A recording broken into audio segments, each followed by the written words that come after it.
Vamos a hacer una oración para poder comenzar, poner nuestros corazones concentrándonos en este texto.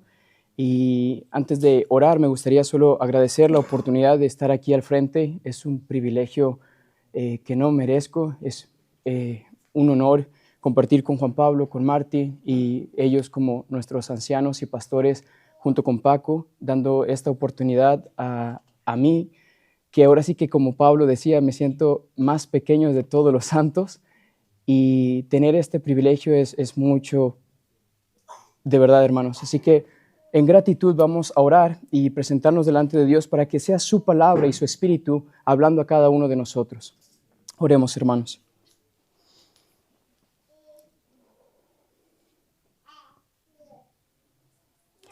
Amado Dios Padre, Señor, tú eres el Dios que creó los cielos, la tierra, el mar y todo lo que en ellos hay. Por tu voluntad existen, fueron creados, los sustentas y los cuidas. Tú, Señor, eres el creador de esta creación tan bonita, tan majestuosa, y cuando vemos tus maravillas desplegadas, Señor, nosotros, tus hijos, te alabamos. Te agradecemos porque en los detalles más pequeños como un amanecer, un atardecer, un bosque, una montaña, el río, Señor, el sonido de las aves, alegra nuestro corazón. Nos hace recordar que tú eres un Padre que tiene cuidado de sus hijos. Y también de manera especial por tu iglesia, tu pueblo. Sé, Señor, que en medio de estas ponencias que ha predicado Juan Pablo y Martín, y en medio de todo este tiempo de preparación para estar orando para que tu iglesia sea edificada, es la obra de tu Espíritu Santo, Señor, solamente quien puede avivar, animar y hacer que corazones se alineen al tuyo en lo que tú quieres para nosotros, Señor. Que veamos la unidad de la iglesia como importante, como una prioridad, embellecer a nuestros hermanos uniéndonos en la edificación unos por otros. Nadie puede sino solo tú, Señor. Así que te pedimos en esta hora que tú toques nuestros corazones, uses tu palabra, ayúdanos a creer lo que está escrito y con tu Espíritu Santo a vivirlo, Señor, para tu gloria. Te lo pedimos en el nombre de Cristo Jesús. Amén. Hace poco hice una breve encuesta y hace poco fue una introducción que hice en el 2019, así que no fue hace poco, porque este mensaje lo había enseñado en el contexto de California cuando comencé a estar en el seminario. Y la encuesta era la siguiente: ¿qué pastores son tus favoritos? Libremente puedes escoger del internet o de las iglesias que conozcas en persona. Algunos de mis amigos y hermanos respondieron lo siguiente. En la lista número 1, Paul Washer, 35 votos. En la lista número 2, Sugel Michelén, 30 votos. Compitiendo con el número 2, Miguel Núñez, 30 votos. El número 3, John MacArthur, 25 votos. Obviamente con la voz al español de Luis Contreras. Número 4, John Piper, 24 votos. Y por último, número 5, R.C. Sproul, 23 votos. Lo sorprendente de esta lista es de que mis amigos, de la lista amplia que tuve para hacerles la pregunta, solo 4 de ellos asisten a una iglesia de esos pastores. Y si les digo cuántos contacté de los amigos, superan los 90 amigos y familias. Así que la mayoría de los que les pregunté tenían como prioridad a estos pastores del YouTube, del internet, pero no el de su propia congregación o su propio pastor. Ahora bien, esto nos hace pensar en el mensaje de Juan Pablo el viernes, ayer, de que vamos a tener tarde que temprano favoritismo con algún cierto pastor, Apolos, Cefas, Pablo o Cristo, siendo el Señor de la iglesia y el número 1, pero aún así eso es actuar como carnales, dice el apóstol Pablo. Yo quiero dividir mi texto esto es a modo de introducción, para que puedan ver cómo Pablo soluciona estas distinciones que tiene la iglesia de, como decía Ana en la encuesta de preguntas y respuestas, diciendo, todos vamos a tener diferencias. La pregunta es cómo vamos a lidiar con esas diferencias. Y Pablo aquí da una muy clara explicación de qué es lo que tú tienes que entender para tratar con estas diferencias de divisiones en la iglesia o posibles divisiones y que puedas agradar a Dios como un colaborador e instrumento para la madurez del cuerpo de Cristo. Mira conmigo el texto, vamos a dividirlo en 3 partes. Comenzaremos con el primer punto, versículo 1 al 9. Este es nuestro primer punto. Aquí vamos a encontrar lo que es, en mi bosquejo, las características de un creyente inmaduro. Y yo sé que ustedes van a decir, no, yo no me identifico con esos. Pero Pablo muy probablemente nos dijera a todos nosotros que estamos dentro de esta lista. Versículo 1 al 9. Yo lo voy a leer desde la versión Nueva Traducción Viviente para que escuchen la diferencia entre lo que está en sus Biblias, Reina Valera, y la Nueva Traducción Viviente. Pues el sentido de esta paráfrasis es más claro. Dice así el apóstol Pablo: yo, hermanos, no pude dirigirme a ustedes como a espirituales, sino como a inmaduros, apenas niños en Cristo. Les di leche porque no podían asimilar el alimento sólido, ni lo pueden todavía, pues aún son inmaduros. Mientras haya entre ustedes celos y contiendas, ¿no serán inmaduros? ¿Acaso no se están comportando según ciertos criterios meramente humanos? Continúa diciendo el apóstol Pablo, cuando uno afirma, yo sigo a Pablo, y otro, yo a Apolos, ¿no es porque están actuando en criterios humanos? Después de todo, ¿qué es Apolos? ¿Qué es Pablo? Nada más que servidores por medio de los cuales ustedes llegaron a creer, según lo que el Señor asignó a cada uno. Esta parte es importante. ¿Según lo que quién? El Señor asignó a cada uno. No fue Apolos, no fue Cefas, no fue Pablo. El Señor asignó a cada uno. Yo sembré, Apolos regó, pero Dios ha dado el crecimiento. Así que no cuenta ni el que siembra ni el que riega, sino solo Dios, porque es quien hace crecer. El que siembra y el que riega están en el mismo nivel, aunque cada uno será recompensado según su propio trabajo. Y esta palabra aquí, su propio trabajo, es cuando se dedicaron arduamente a tratar de servir a la iglesia, independientemente de cuál sea su fruto, su impacto de ministerio.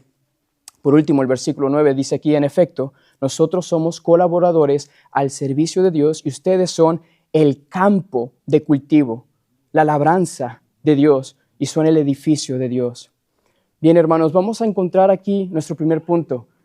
¿Cómo luce un cristiano inmaduro? Y antes de llegar ahí, quiero definir algunas palabras de la Biblia. En sus versiones, Reina Valera, que es la que la mayoría usamos, el versículo 1 dice lo siguiente: no le pude hablar a ustedes como espirituales, sino como a carnales, como a niños en Cristo. Esta palabra carnales ha traído muchos malos entendidos en la historia de la iglesia.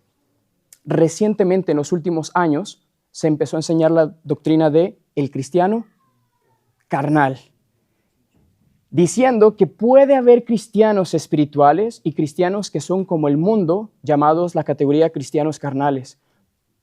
Pero ustedes, ¿qué creen? El apóstol Pablo no está hablando de una categoría de cristianos espirituales y cristianos carnales que son como mundanos.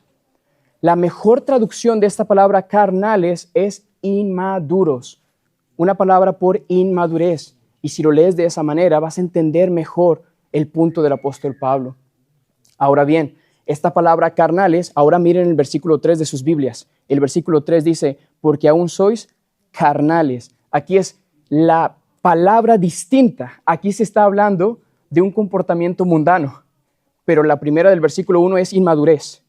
La del versículo 3 es un comportamiento carnal. ¿Y cómo lo sabes, Alex? Por el contexto. ¿Qué dice el versículo 3? Habiendo entre vosotros celos, contiendas y divisiones. Entonces, las características de este tipo de carnalidad es lo que caracteriza a los mundanos. Lo que es el versículo 1 es lo que caracteriza a un inmaduro. Ahora bien, Martín predicó hoy en la mañana que existen los no creyentes, los hombres carnales, y los creyentes, que por la obra del Espíritu Santo han nacido de nuevo.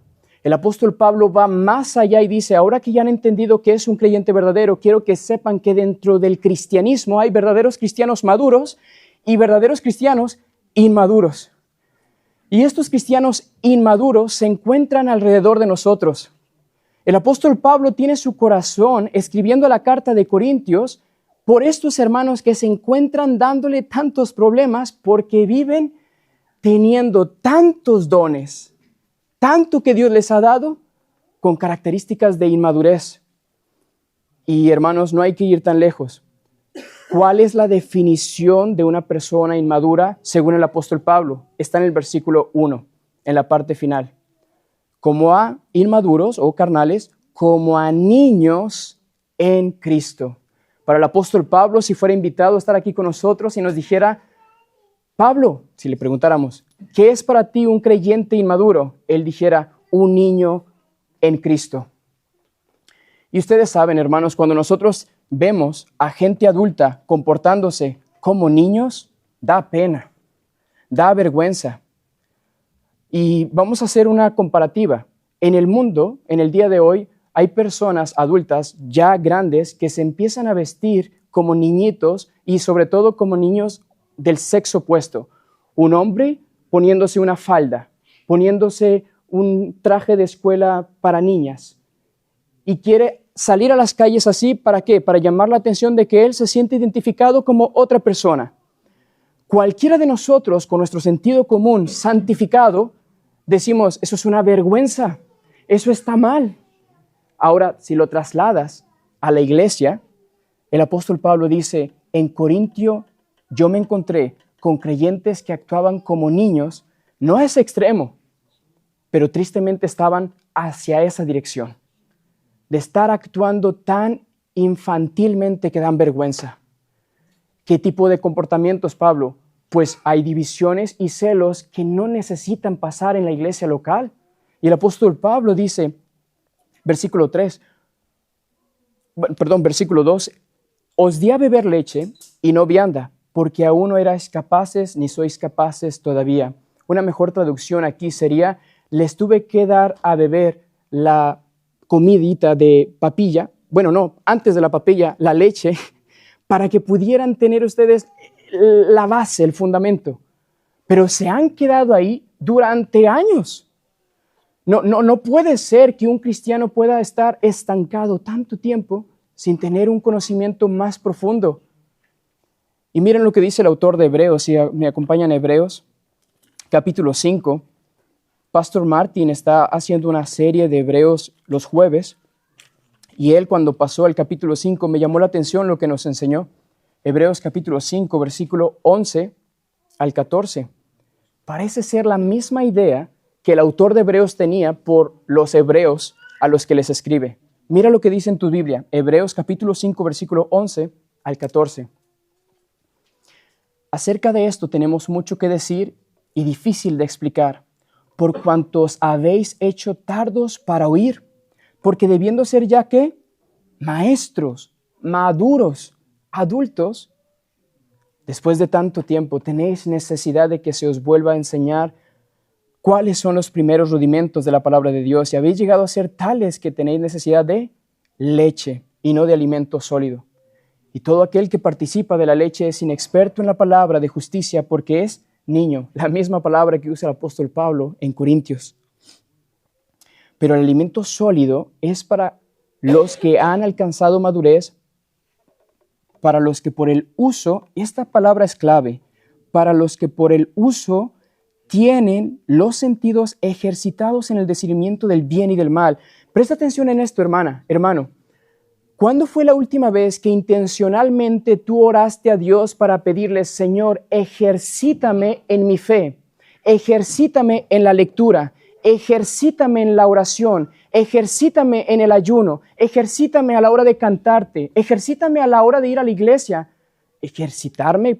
¿Cómo para qué? Bueno, el autor de Hebreos dice, para que puedas tener, aquí dice, los sentidos ejercitados en el discernimiento del bien y del mal. En otras palabras, llegas de ser un niño en Cristo a un joven en Cristo o un adolescente, si podemos decir que hay 3 etapas. Los niños, los adolescentes y los que ya son maduros. Y esta no es mi idea, principalmente. El apóstol Juan enseña esto. 1 de Juan, capítulo 2. Para que lo puedan ver ahí brevemente en 1 de Juan, capítulo 2. No tienen que ir ahí, pero se los puedo leer. El apóstol Pablo hace esta diferencia de 3 tipos de niveles en lo que es la carrera cristiana o la vida de la fe. Primera de Juan, capítulo 2, versículo 12. Os escribo a vosotros, hijitos, porque vuestros pecados os han sido perdonados por su nombre. Esa es la primera categoría, hijitos, niños. Versículo 13, os escribo a vosotros, padres, o aquellos que son un poco más mayores, porque conocéis al que es desde el principio. Os escribo a vosotros, jóvenes, estos son los que se encuentran antes, porque habéis vencido al maligno. Os escribo a vosotros, hijitos, vuelve a empezar con el primer grupo, porque habéis conocido al Padre. Si ven esta categoría, el apóstol Juan entendía que hay niños en la fe, jóvenes en la fe, o estos que están creciendo un poquito más, y los maduros. Ahora bien, hermanos, ¿dónde estamos nosotros? Para que tú y yo podamos hacer esa pregunta y aplicarla, tienes que preguntarte las mismas preguntas que hicimos en el cuestionario esta tarde. Lo que Martín ha predicado y lo que Juan predicó ayer. Hay en nosotros, cuando vamos a la reunión de la iglesia y vemos al frente que el que está leyendo la lectura, no me gusta cómo lee. Los cantos, no está Ana, solo está Juan Pablo y Juan Pablo no canta tan bien como Ana. Todos sabemos eso. No es cierto, Juan Pablo cantas muy bien. Pero eso es una ilustración, hermanos. Y de la misma manera, en las predicaciones, Martín, Juan Pablo, Alex o cualquier invitado especial, yo hablaba con José y Bea en la sesión de preguntas, de que cómo nos sentiríamos todos si nos dijeran, este domingo viene a predicar Paul Washer, que está en la lista de los números 1, pues se llenaría la iglesia, aún de otras iglesias vendrían a la nuestra. ¿Y qué hacemos con eso? Pablo diría, carnales, pero les diría con amor, porque el principal punto de Pablo al exponer la carnalidad o la inmadurez, más bien dicho, de los hermanos es corregirles en amor. No quiero que se queden ahí. Quiero que avancen al otro nivel donde pueden entender, Pablo ya me exhortó y me señaló celos, carnalidad, envidias, grupismo, divisiones, y a cada uno nos pasa, tanto en la Iglesia Bautista de la Gracia en Málaga como en Corintios. ¿Cómo puedo avanzar al otro nivel donde yo puedo ser un instrumento, una herramienta para ayudarle a otro hermano, a otra hermana o a los nuevos miembros a que piensen de una manera madura? Vamos a 1 Corintios 3 una vez más. Y ahora vamos a pasar al versículo 4 al 9. Y miren el argumento de razonamiento del apóstol Pablo. Básicamente el apóstol Pablo está solucionando este problema con el evangelio. Pablo piensa, ¿cómo puedo yo decirle a los hermanos de Corintio, sin un regaño mío solamente, sino con una explicación que el Señor de la iglesia deja claro para que ellos no tengan opción? Es decir, no lo dijo Pablo solamente, es el Señor que te está corrigiendo. ¿Y qué dice aquí? Versículo 4 al 9. Porque diciendo el uno, yo ciertamente soy de Pablo. El otro, yo soy de Apolos. ¿No sois carnales? Esta palabra, carnales, se repite una y otra vez porque les está diciendo, comportándose ustedes tan inmaduramente, tengo que venir yo y decirles cómo deben de entenderlo. Versículo 5, esto es lo que ustedes deben de entender. ¿Qué pues es Pablo? ¿Qué es Apolos? Meros esclavos por medio de los cuales habéis creído, y eso según lo que cada uno asignó o concedió el Señor. Nuestras respuestas, hermanos, cuando estamos en la iglesia y escuchamos de una manera u otra a alguien que dice, es que este domingo no sentí tanto la presencia del Señor, o este domingo me estaba cayendo de sueño y qué pena por el pastor porque me estaba viendo, estaba al frente. Eso pasa y nuestras reacciones deben de ser, bueno, el Señor colocó a ese instrumento delante de mí, ya sea Martín, Juan Pablo, Alex, cualquier otro, que a veces al que a ti quizás menos te gusta su estilo, su homilética o metodología, es lo que el Señor específicamente tiene para ti, para hablar a tu corazón. En la sabiduría de Dios dice, yo sé cuál es el que a ti no te gusta, en tu carnalidad.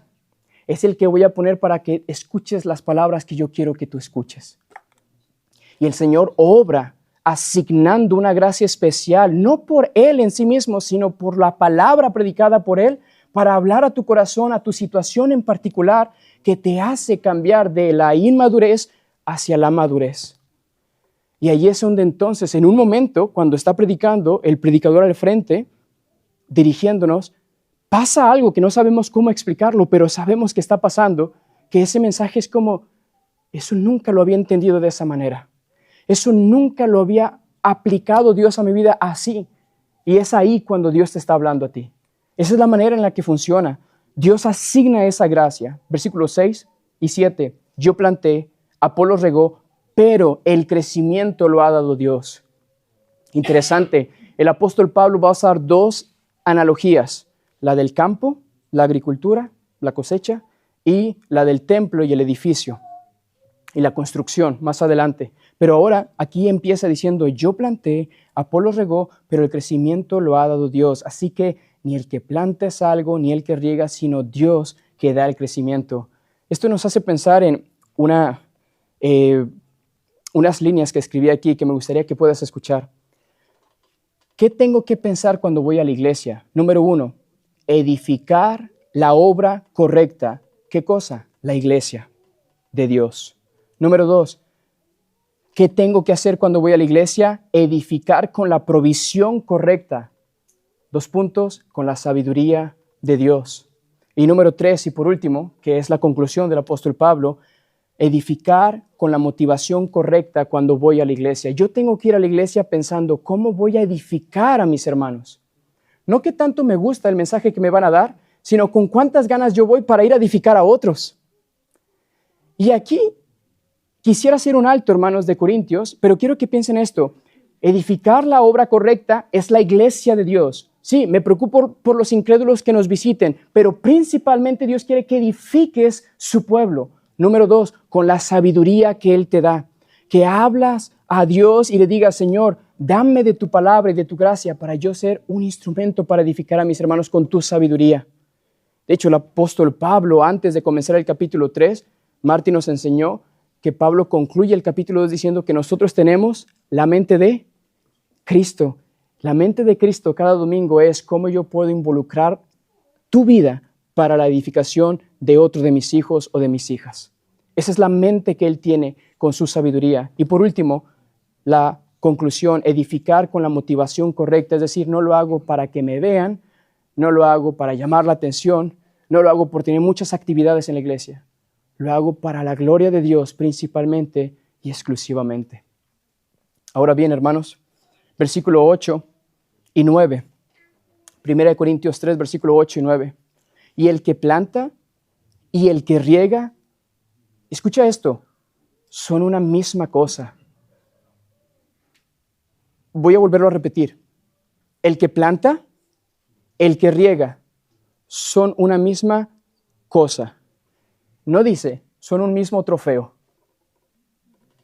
¿Sabes cómo se traduce la palabra cosa en griego? Cosa. ¿Qué es una cosa para ti? Esa cosa. Cualquier cosa. Pero no es algo de gran estima. O bueno, a veces decimos por equivocación algo que es una cosa importante para ti, es una cosa y después como que entiendes y dices, bueno, eso es lo que a mí me gusta mucho o lo que me importa mucho. El apóstol Pablo dice, este que plantó y se dedicó años haciéndolo, y este que regó, que se dedicó quizás menos años en hacerlo, son una simple cosa y están en una categoría de cosa. No nada más que eso, no pasan de cosa.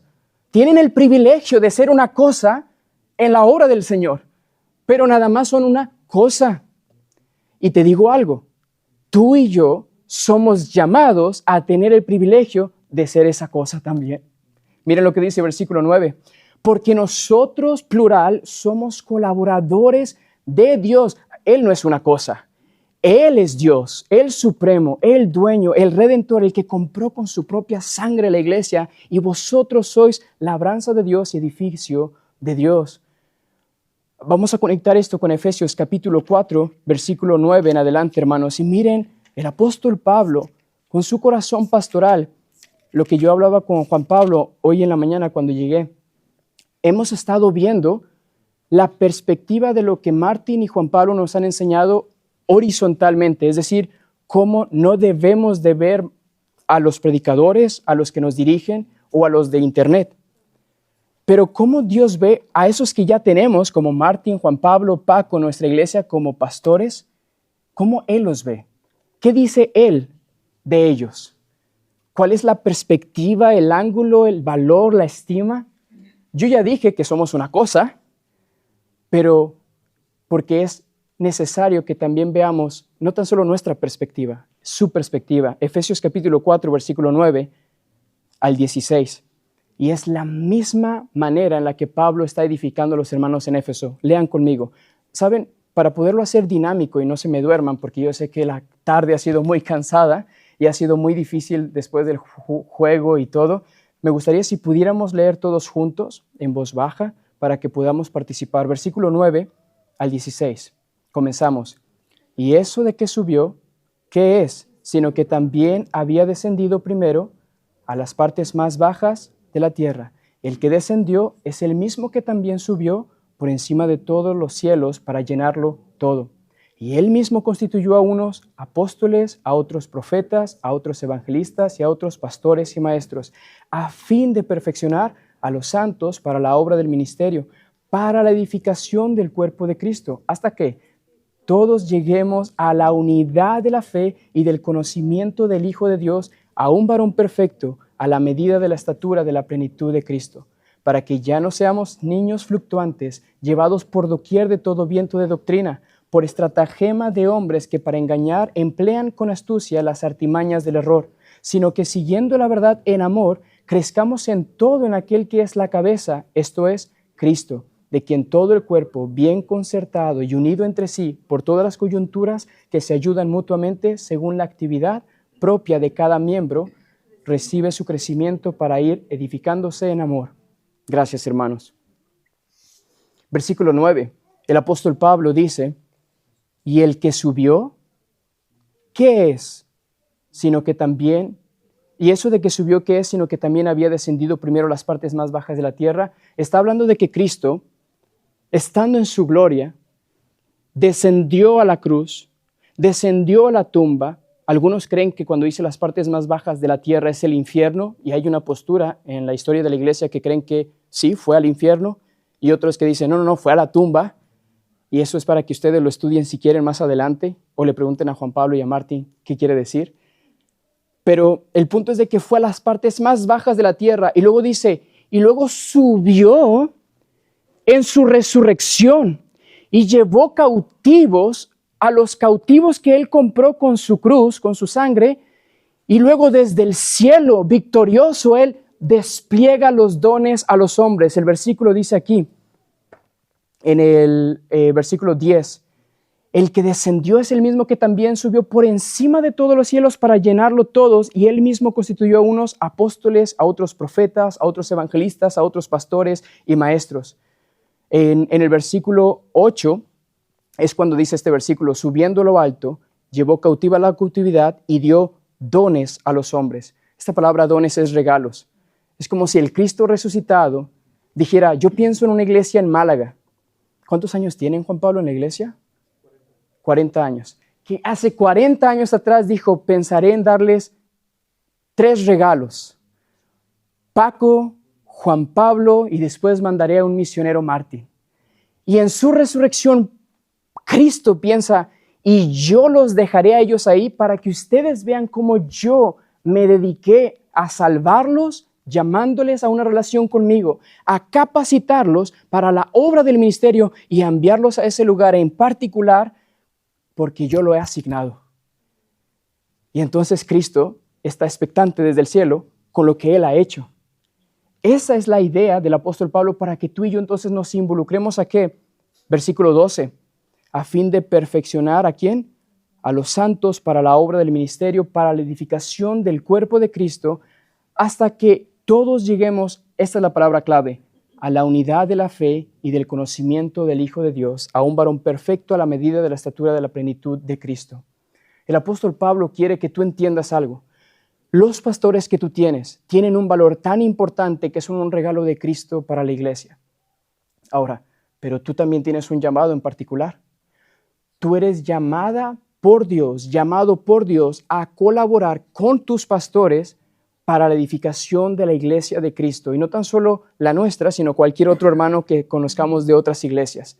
Pero el punto número 1 aquí, hermano, sería: un creyente inmaduro no reconoce los dones que Cristo ha dejado, tanto a los pastores, pero tampoco a los otros hermanos que tienen dones entre el cuerpo de Cristo.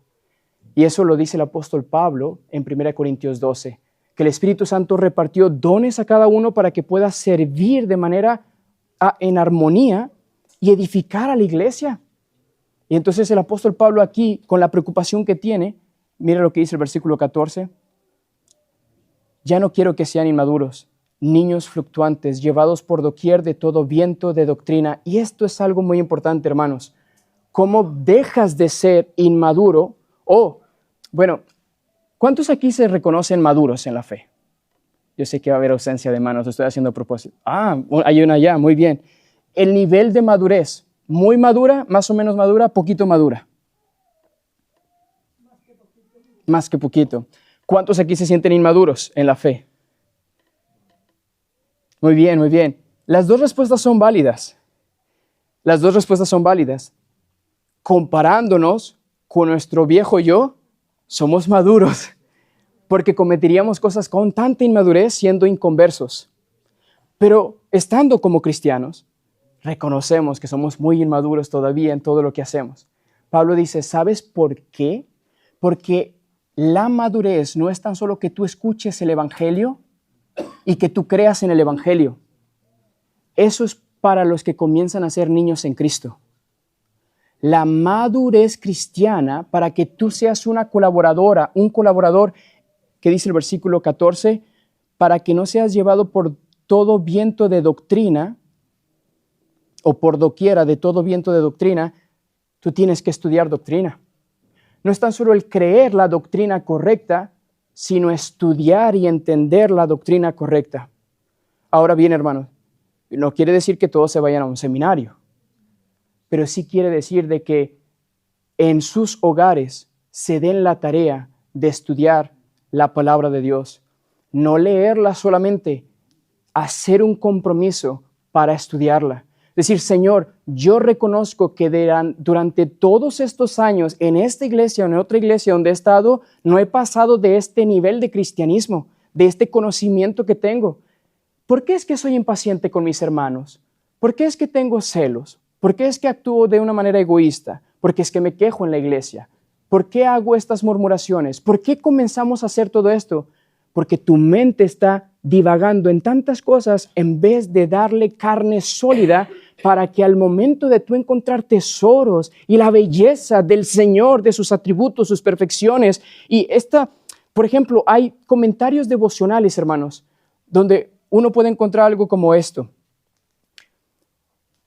Para empezar, el énfasis de estar colocado en Dios por los obreros de Dios, Pablo y Apolos eran servidores que cumplían con las tareas que se les habían asignado. Y tú dices: Alex, pero tú estás leyendo lo mismo. No. Esto es un comentario de la carta de Corintios y mira lo que dice. Era Dios quien otorgaba la vida a los esfuerzos que ellos hacían para que los creyentes, que quizás entre ellos estaban en inmadurez, llegaran a recordar que el que les dio la vida les puede dar la madurez espiritual. Y entonces tú dices: esa frase me gustó, es un ejemplo, es lo que yo hice. Yo voy a tomar un tiempo de que si Juan Pablo me pregunta o alguien me pregunta: José, ¿cómo te fue en tu estudio? Yo voy a tratar de compartir estos tesoros, estos descubrimientos, para tratar de crecer en madurez y poder ser útil al Señor.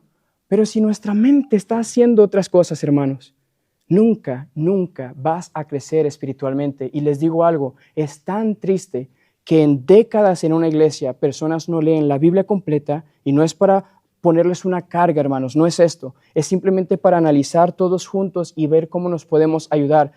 Hay quienes en una iglesia cristiana, como Miguel Núñez también decía: ¿tienes tanto tiempo de ser cristiano y no me conoces? En un sermón que él predicó.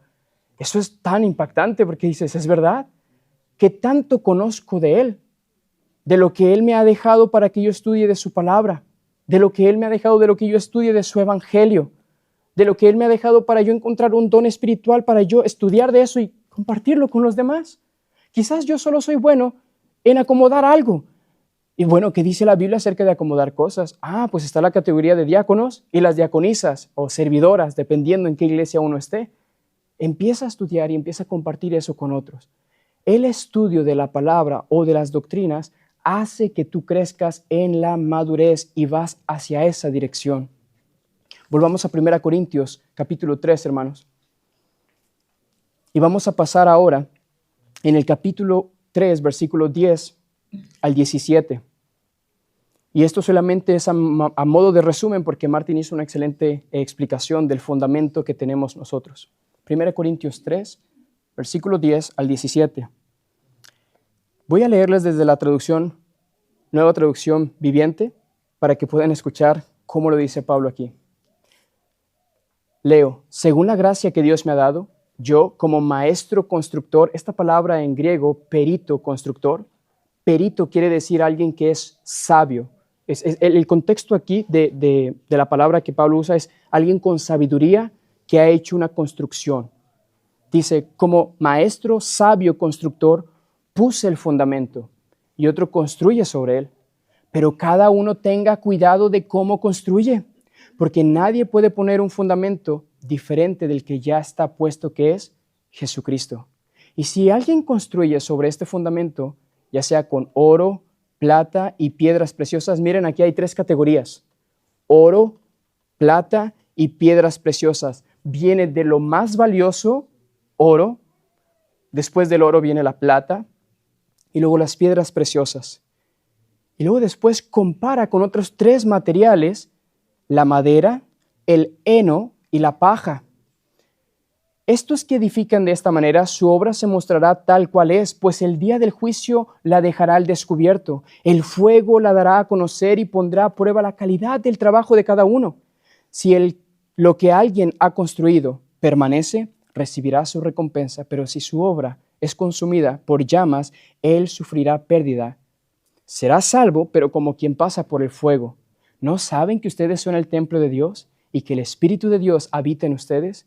Si alguno destruye el templo de Dios, está en problemas. Él mismo será destruido por Dios, porque el templo de Dios es sagrado y ustedes son ese templo. Pasamos de la labranza, de lo que el apóstol Pablo nos incluye a todos como esto, para edificar a otros, a la edificación del cuerpo de Cristo como un templo. Y algo que a mí me llamó la atención de esto, hermanos, y lo voy a resumir brevemente, es de que todos entendemos que Cristo es el fundamento. Y no le estamos diciendo a nuestros hermanos, mira, ese es el fundamento. Pero lo que sí hacemos es compartir muchas cosas domingos o entre semana con nuestros hermanos. La pregunta es, ¿qué temas tú hablas con tus hermanos entre domingo, entre semana? ¿Cómo estás edificando el edificio del Señor? ¿Cuáles son los temas que predominan en tus conversaciones? Pablo aquí dice que mire uno con cuidado cómo edifica, cómo sobreedifica, porque nadie puede poner otro fundamento. Es seguro que ninguno de nosotros va a poner otro fundamento, pero dice, y si sobre este fundamento alguno edificare oro o plata, etcétera, esa obra se hará manifiesta. Y algunos han pensado por este texto, Alex, vamos a ser juzgados por el día del juicio, en aquel día, y perderemos la salvación porque aquí dice que seremos destruidos. El apóstol Pablo dice, no, para ustedes creyentes no hay juicio de esa manera. Es otro juicio diferente. Vayan conmigo al capítulo 4, versículo 1 en adelante. 1 Corintios 4, 1 en adelante. Así pues ténganos los hombres por servidores de Cristo y administradores de los misterios de Dios.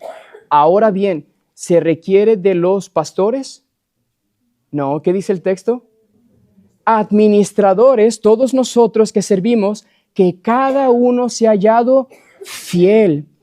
Yo en muy poco tengo el ser juzgado por vosotros, o por un tribunal humano, ni aun yo me juzgo a mí mismo, porque aunque de nada tengo mala conciencia, no por eso soy justificado, pero el que me juzga es el Señor. Versículo 5, presten atención. Así que no juzguéis nada antes de tiempo, hasta que venga el Señor en la segunda venida, el cual aclarará también lo oculto de las tinieblas y manifestará las intenciones de los corazones. Entonces cada uno recibirá su alabanza de Dios.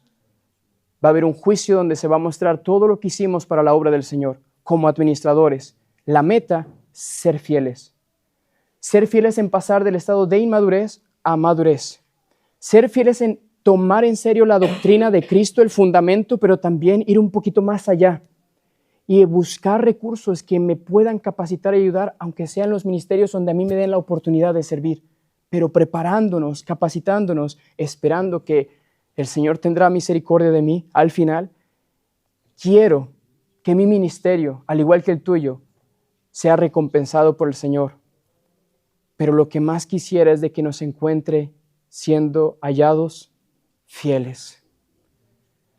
Que si tu trabajo no fue visto, pero fuiste fiel, alabanzas tendrás del Señor, te recompensará. Tu crecimiento en madurez va a ser recompensado al final, hermano, hermana. Y eso es lo que es la clave aquí. Ahora bien, el versículo 16 comienza con la pregunta: ¿no sabéis que sois el templo de Dios y que el Espíritu de Dios mora en vosotros? Esto es una pregunta que Pablo les hace intencionalmente. Ellos sabían que en el contexto de Corintio habían templos paganos donde, al igual que en Éfeso, había pura inmoralidad. Pablo dice, ustedes ya no deben de vivir así. La ética del cristiano maduro es una que se aleja de la inmoralidad y entonces por la habitación o la morada del Espíritu Santo en nosotros tenemos una sensibilidad, somos despertados por el Espíritu Santo para poder decir, Señor, ¿cómo yo ahora puedo edificar a mis hermanos conscientemente de que no puedo engañar a Dios? Versículo 18, nadie se engaña a sí mismo. Si alguno entre vosotros se cree sabio en este siglo, hágase ignorante para que llegue a ser sabio. Y esto es muy parecido a lo que Martín predicó. La sabiduría que tú y yo necesitamos es la sabiduría del Evangelio, la sabiduría de Dios que se encuentra en la palabra de Dios, pero si tú y yo no la estudiamos, ¿sabes qué va a salir de ti? En cada oportunidad de ministerio, sabiduría humana. Meras imaginaciones que se te vienen a la mente para intentar edificar a otros. Y hermanos, ¿no es verdad que cuando nosotros somos usados por el Señor para edificar a alguien, alguna hermana, algún hermano, alguna familia, y ellos saben que Dios les está ministrando, sirviendo de una manera especial, uno dice, gloria a Dios, que mis oraciones, estas palabras, lo que hice, el Señor lo ha usado. Bueno, aquí dice Pablo, por la obra del Espíritu Santo tú llegas a tener esta sabiduría para que puedas entonces tener un distintivo que te compara con los que son de este mundo y te hace ser alguien que tenga los pensamientos que vienen del Señor. Mira lo que dice el versículo 19 al 21. Porque la sabiduría de este mundo es insensatez para con Dios, pues escrito está, Él prende a los sabios en la astucia de ellos. Esta es una cita sacada de Job. Dos versículos que el apóstol menciona. Es Job capítulo 5, versículo 13, que Eliud cita directamente un diálogo donde dice que los pensamientos sabios de los hombres son tomados por Dios y muestros como nada. Y luego después lo une con otra cita del Salmo 94, versículo 11, en donde Dios dice, en la siguiente parte aquí, que Dios sabe que sus pensamientos son vanos. Los prende en esta astucia o esta avidez y dice, esto no es nada, es vano. Versículo 20, y otra vez, el Señor conoce los pensamientos de los sabios que son vanos. Así que ninguno se gloríe en los hombres, porque todo es vuestro. Una de las preguntas que yo me hago, hermano, es, ¿para qué escojo a Paul Washer? ¿Para qué escojo a Martin Risley? ¿Para qué escojo a Juan Pablo? ¿Para qué escojo a Alex? ¿Para qué escojo a cualquier otro? En realidad, el favoritismo de escoger a alguien no va a funcionar para mi edificación completa hasta el final.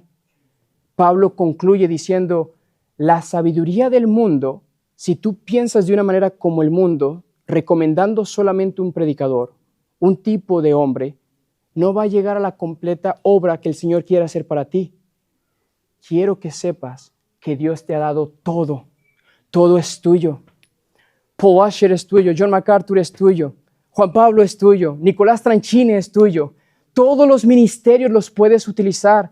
La manera en la que tú te apropias con la sabiduría de Dios por la obra del Espíritu Santo en ti es de que tú balancees el privilegio de los dones que tienes en la iglesia, tus pastores, con los del internet o de otras iglesias y ministerios, y lo que tú reúnas de conocimiento lo pongas en perspectiva y digas, yo quiero complementar en mi iglesia, no a señalar y a dividir, sino a complementar lo que yo recibo de otros ministerios y poder decirle a mis pastores, pastores, su mensaje me hizo recordar algo que yo escuché que predicó John MacArthur. Y eso me animó a yo animar a una hermana, a un hermano con esta necesidad que estaba pasando. Y fue sorprendente porque la hermana me dijo que eso le fue de mucha bendición. Eso es ser colaborador con los apóstoles, colaborador con la iglesia y colaborador con tus pastores, de tal manera que pasas del estado de inmadurez al estado de madurez.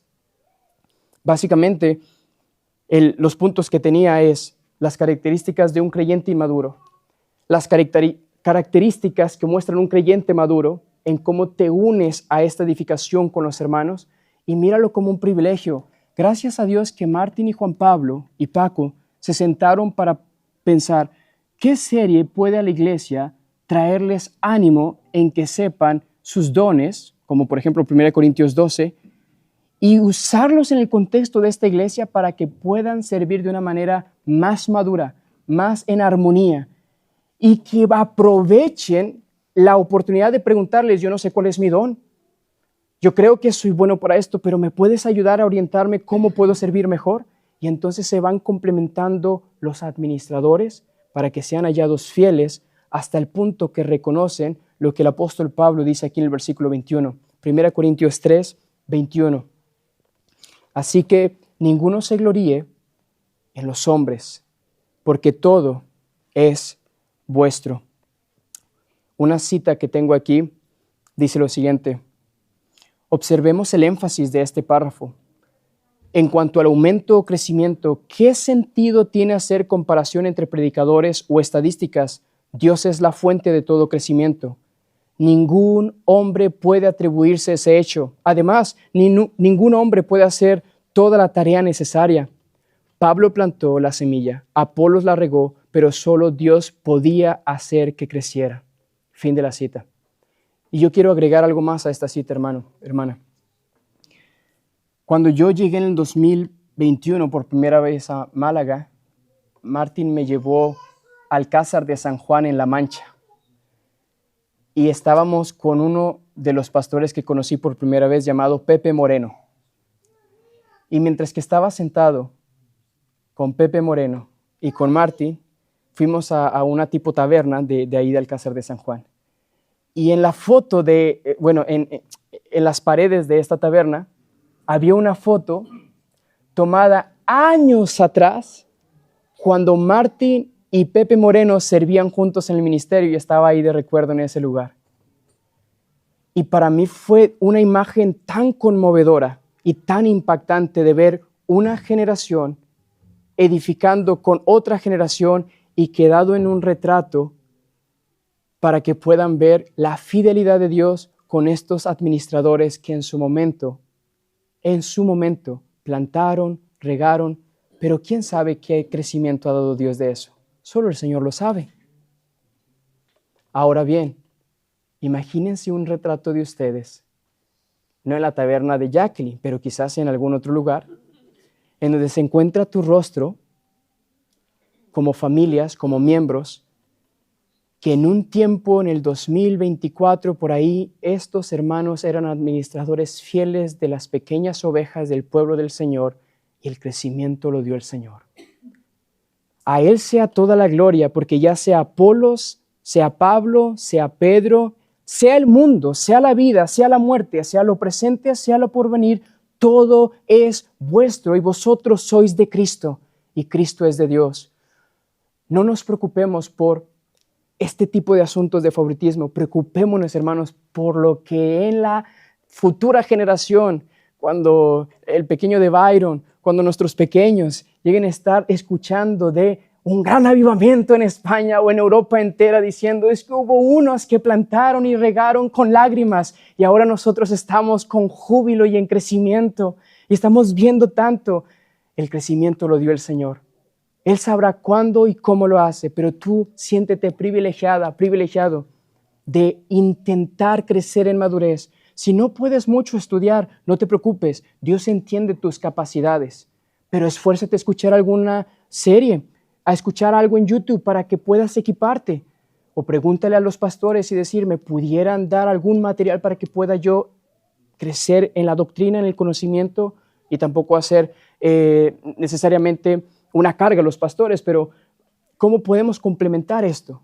Y esto va a ayudar a que tú crezcas para que seas un instrumento que glorifique al Señor y entonces ninguno se jacte.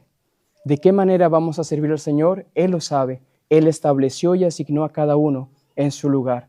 Así que, hermanos, Pablo comienza diciendo, yo no pude hablaros como espirituales, sino como a carnales, como a niños en Cristo. Quisiera que el Señor nos diera la oportunidad que fuera diferente este texto y dijera, así que, hermanos, yo estoy agradecido con Dios de que puedo hablarlos como a espirituales y no como a niños en Cristo, porque veo la obra y la gracia del Señor en vosotros, que están edificando el cuerpo de Cristo como fieles administradores. Oremos.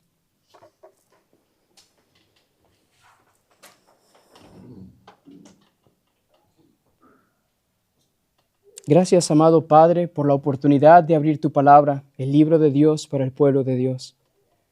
Señor, sé tú aplicando tu palabra a nuestros corazones.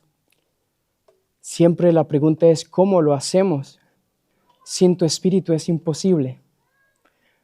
Habla tú, oh Dios, aplica tu palabra, da vida a los que no son salvos y da crecimiento en santificación y madurez a los que sí lo son, Señor. Y concédenos a todos ser fieles administradores para edificar tu iglesia en la unidad de la fe hasta que todos lleguemos a la estatura del varón perfecto que es Cristo. Concédenos el deleite de crecer en el conocimiento del Hijo de Dios, de la bendita Trinidad, de ti, Señor, en tu multiforme sabiduría. Y en nuestras debilidades, tanto los que enseñan tu palabra como los que sirven, suple tú lo que nos falta, Señor. Llévate toda la gloria porque tú eres digno. Esperamos en ti y descansamos en ti. En el nombre de Cristo Jesús. Amén.